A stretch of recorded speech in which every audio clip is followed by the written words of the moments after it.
Roberto Mendonça was a man of strict routine. A successful businessman in Sao Paulo, he usually arrived home well after 9 p.m., when his wife and young son were already asleep. But that night, the meeting with investors ended earlier than expected. Without telling anyone, Roberto decided to return home. The moment he pushed open the grand wooden doors of his mansion in Jardins, he froze.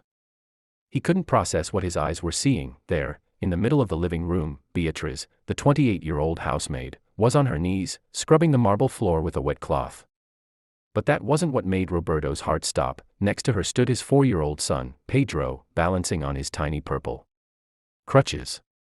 The boy clutched a dish towel in his small hands, struggling to wipe the floor as if he were part of the cleaning crew. "Aunt Bea, I can clean this part here," Pedro said proudly, his little arm stretching with effort.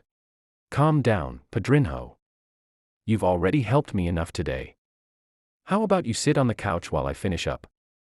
Beatriz replied gently, her voice filled with warmth Roberto had never heard before. "But I want to help." "You always say we're a team," Pedro insisted, wobbling slightly on his crutches. Roberto stood at the door, unnoticed, his chest tightening. There was something about that scene, his son smiling, engaged, alive, that struck him deeply. It had been so long since he'd seen Pedro this happy. "All right, my little helper," Beatriz gave in, "just a little more, okay?" At that moment, Pedro spotted his father in the doorway. His blue eyes lit up, but a mix of surprise and nervousness flickered across his face. "Daddy! You came home early," the boy exclaimed, nearly losing his balance in excitement. Beatriz quickly stood up, startled. She dropped the cloth, wiped her damp hands on her apron, and lowered her gaze. "Good evening, Mr. Roberto. I didn't know you were home. Forgive me, I was just finishing up the cleaning," she stammered. Roberto stepped into the living room, his voice firm. "Pedro, sit down." The boy obeyed, clutching his towel, while Beatriz lowered her gaze. "What exactly are you doing with my son?" Roberto demanded. Beatriz hesitated. "Mr. Roberto, I only wanted to help. The doctors gave exercises, but Pedro was alone. I thought, maybe I could encourage him." Roberto's eyes hardened. "You're a maid, not a therapist." Before Beatriz could respond, Pedro shouted, "Daddy! Don't speak to her like that. Aunt Bea is the only one who believes I can walk without help." His words pierced the silence. For the first time, Roberto saw courage in his son's fragile voice. Beatriz whispered, "If I overstepped, punish me." But I only wanted him to smile again. Roberto turned away, conflicted. He had expected defiance, not sincerity. And in that moment, he realized this woman had changed his son's world, perhaps even his own. That night, Beatriz sat by the small window in her room, staring at the city lights. Her heart raced with fear and confusion. She hadn't meant to anger Roberto, yet Pedro's words replayed in her mind. "She believes I can walk." Meanwhile, in his study, Roberto poured himself a drink. His son's outburst had unsettled him. He had never seen Pedro so determined. And it was Beatriz, just a maid, who had awakened that strength. The door creaked open. It was Pedro.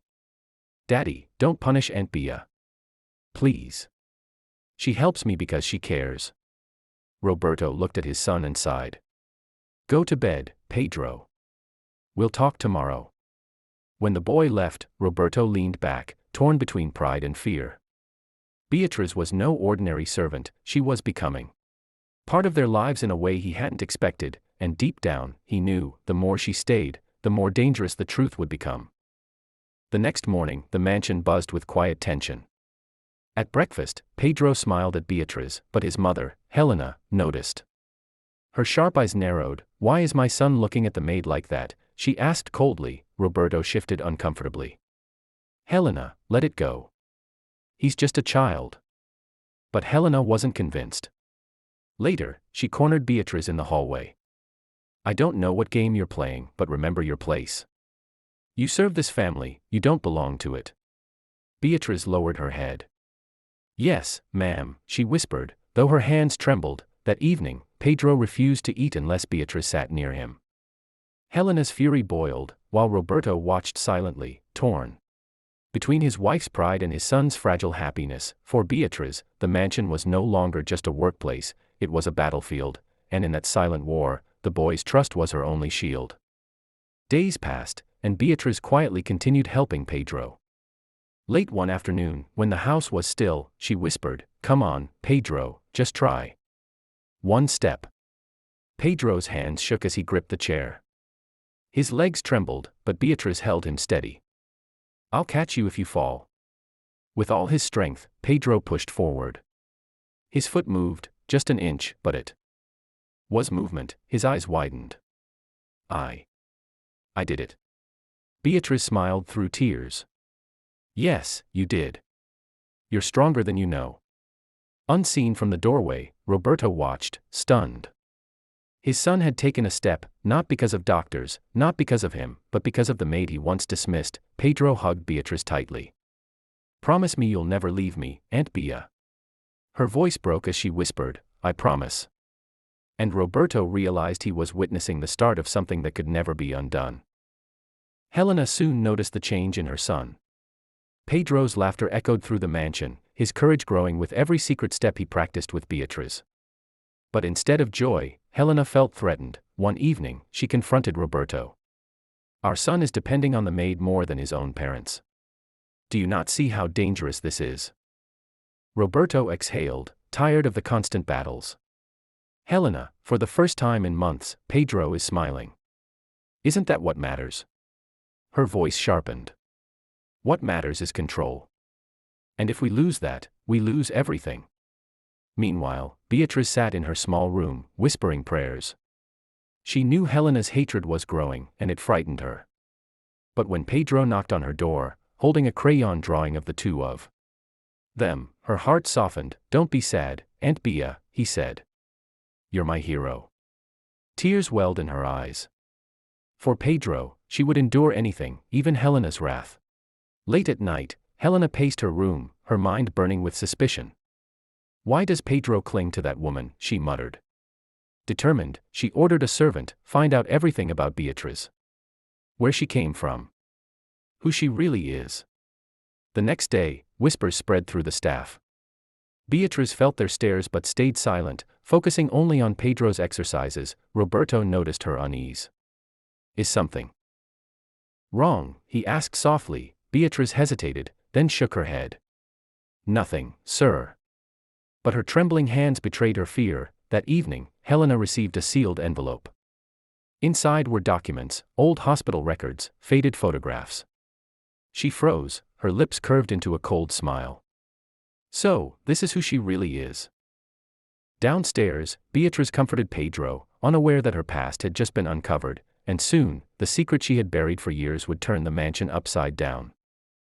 At dinner, Helena's eyes burned with triumph. She slammed the envelope onto the table. "Care to explain this, Beatrice?" Beatrice froze, her face pale. Roberto looked confused. "What is this?" Helena's voice was sharp. "She's not just some maid. Years ago, she was admitted to a hospital, pregnant. And the child she lost was yours, Roberto." The room fell silent. Beatrice's hands shook, tears brimming in her eyes. "Please, don't." Roberto's face turned white. Memories rushed back, nights of mistakes, promises broken. He stared at Beatrice, guilt piercing him. Pedro looked between them, frightened. "Daddy." "Aunt Bea." Beatrice whispered, "I never wanted this secret to come out. All I wanted was to care for Pedro." Helena smirked. "And now everyone knows exactly why." The fragile peace in the mansion shattered that night, leaving only shock and betrayal. The mansion was heavy with silence after Helena's revelation. Pedro clung to Beatrice's hand, refusing to let go. "She's not bad. She's my friend," he cried. Helena's voice sliced through the room. "She is a liar, Pedro. Everything she did was to hide her shame." Roberto stood frozen, torn between his wife and the woman he had once betrayed. Finally, he whispered, "Helena, enough. This isn't just about the past. Beatrice saved our son's spirit when we couldn't." Helena's face twisted in rage. "You dare defend her?" Beatrice's tears fell, but she stood tall. I never asked for your forgiveness. I only stayed because of Pedro. She turned toward Roberto. And despite everything, I gave him what you never could, hope. Pedro hugged her tightly, sobbing. Don't leave me, Aunt Bea. But Helena's glare promised only one thing: Beatrice's days in the mansion were numbered. The next morning, Helena's decision was final. She stood in the grand hall, her voice cold. Beatrice, you are no longer welcome here. Leave, today. Pedro screamed, clutching Beatrice's arm. No. Don't take her away. His small body shook as tears streamed down his face. Beatrice knelt before him, forcing a brave smile. Pedro, remember what I told you, you are stronger than you think. Keep walking, keep fighting. Roberto's voice trembled. Helena, please, after everything she's done, but Helena cut him off. If she stays, this family is destroyed. Beatrice kissed Pedro's forehead. I love you, mi pequeño. Then, with trembling steps, she walked out of the mansion. Leaving silence behind, that evening, Pedro tried to take a step alone. He stumbled, but he whispered through tears, for you, Aunt Bea. And though she was gone, her strength remained in his heart forever.